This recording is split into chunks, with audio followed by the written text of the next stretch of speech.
Sahabat Al-Quran, sahabat sekalian dimanapun berada yang dirahmati Allah Subhanahu wa Ta'ala, kita berjumpa kembali dalam metode sarana kita berdakwah. Pada kesempatan kali ini kita akan menyampaikan berdakwah di kalangan pemuda. Sebagaimana kita fahami bahwa pemuda adalah merupakan tulang punggung negara. Pemuda adalah merupakan aset bangsa. Bahkan Soekarno pernah mengatakan, berikan kepadaku 10 pemuda akan kugoncangkan dunia. Pemuda identik dengan semangat. Pemuda itu adalah yang akan mengadakan perubahan dalam segala lini kehidupan. Maka kita harus memanfaatkan ranah pemuda. Bagaimana kita berdakwah kepada para pemuda? Yang pertama, ada materi penting yang tidak boleh kita tinggalkan, yaitu memberikan penguatan akidah. Karena kekuatan akidah ini sangat mempengaruhi semangat para pemuda untuk berjalan di jalan yang benar. Kita lihat bagaimana Rasulullah dan para sahabat Rasulullah itu adalah hasil tempaan, hasil binaan Rasul. Jadi Rasulullah itu mendidik para pemuda, mendidik para sahabatnya yang masih muda belia seperti Abdurrahman bin Auf, ya. Kemudian ada sahabat-sahabatnya yang lain yang cukup luar biasa. Ada yang di bidang fiqih, ada yang di bidang tauhid, ada yang di bidang seni, kekuatan untuk berdakwah. Jadi semua itu bagaimana Rasulullah membina mereka itu dengan dasar tauhid. Termasuk Rasulullah bagaimana merubah karakter orang-orang jahiliyah juga dengan tauhid. Karena tauhid inilah yang akan merubah gaya hidup seseorang menjadi lebih baik.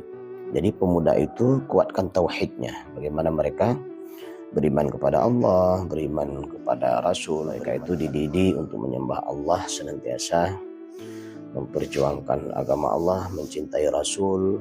Kemudian mereka diberikan bekal dalam bidang tauhid atau akidah ini. Nah, ini penting sekali. Jadi pemuda dirangkul, diajak mereka bagaimana mereka diperkenalkan tentang ketauhidan.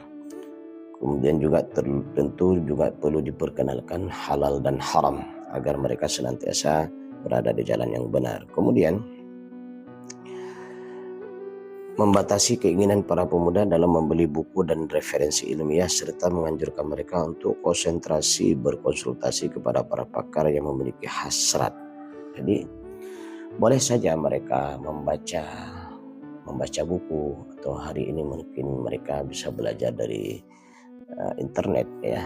Banyak sekali ilmu-ilmu yang mereka bisa dapat. Tetapi ingat, seorang pemuda ini harus diawasi, seorang pemuda ini harus ditemani. Jangan dia belajar mandiri sehingga terkadang salah ilmu dalam dia belajar. Banyak sekali kita melihat mereka itu salah dalam belajar, akhirnya mereka itu hancur. Padahal kita berharap mereka akan menjadi agen perubah, akan melakukan perubahan dalam kehidupan pribadinya, masyarakatnya, bangsa, agama, dan negara. Tapi yang terjadi mereka justru rusak. Kenapa mereka rusak? Karena salah referensi dalam mereka belajar. Maka itu perlu dibimbing. Kemudian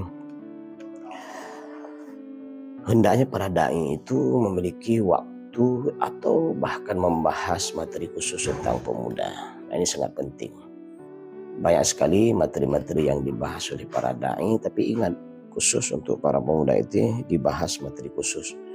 Bagaimana akibat daripada pergaulan yang rusak, bagaimana akibat daripada pergaulan yang berbahaya, bagaimana akibat daripada jalan yang salah, kemudian bagaimana keuntungan menjadi pemuda yang baik, pemuda yang membela bangsa, agama, dan negara. Nah, ini sangat penting dibahas, karena mereka-mereka yang membenci kepada dinul Islam, mereka-mereka yang akan merusak Islam, salah satu yang mereka targetkan untuk rusak adalah pemudanya. Para pemuda dan pemudi inilah mereka rusak, sehingga ketika rusak pemuda, rusaklah sebuah ketahanan bangsa. Maka oleh karena itu, bagaimana kita punya keluangan waktu memperhatikan Apalagi kita dalam sebuah keluarga, kita punya anak-anak kita, para pemuda-pemudi di rumah kita bimbing mereka, kita di lembaga pendidikan, kita jaga, kita rawat mereka.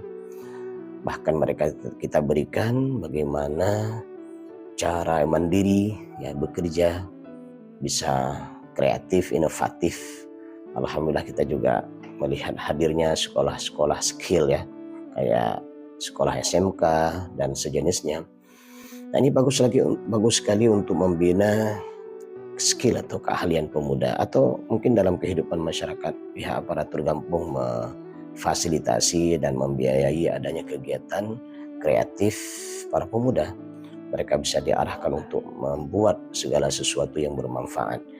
Jadi ketika kita bersatu padu merawat, menjaga, dan memperhatikan pemuda ini, maka insya Allah pemuda itu akan menjadi pemuda yang soleh, yang akan menjadi aset bangsa dan negara kita, serta agama kita insya Allah. Terima kasih dan mohon maaf. Insya Allah kita berjumpa kembali di kesempatan yang lain dengan Al-Quran dan dakwah yang kita sampaikan.